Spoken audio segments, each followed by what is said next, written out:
I honestly, I grew up in the South, in Atlanta, Jewish, but I really kind of thought that this really base anti-Semitism was a thing of the past.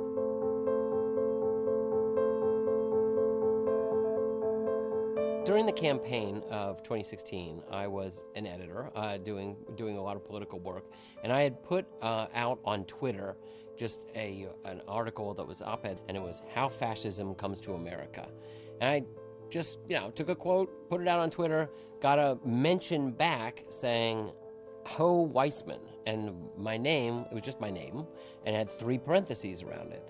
I didn't know what in the world that meant, and what it turned out was that having your name in 3 parentheses allowed this army of kind of alt-right neo-Nazis and white supremacists to go after you, because they actually had unbeknownst to even Google, they had a piece of software called the coincidence indicator that could actually search out these 3 parentheses for like these swarming attacks.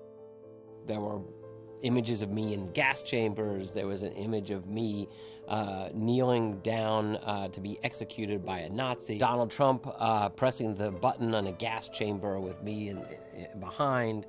There were those famous gates of Auschwitz, and instead of saying "work makes you free," it said "Machen America Great Again." After all of this, I really started looking into what is going on here, what is happening in our society, that where the guardrails are off and hate seems to be flourishing in what I call the white nationalist movement, what they like to call the alt-right. I don't think they know a lot of Jews, but they have this sense of what they call white genocide, that the white people of America are being supplanted by African Americans, by Latino Americans, by immigrants, Muslims.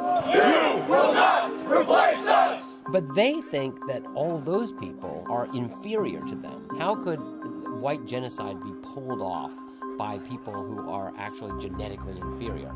Well, there must be some kind of puppet master, and that's where they latch on to the Jew.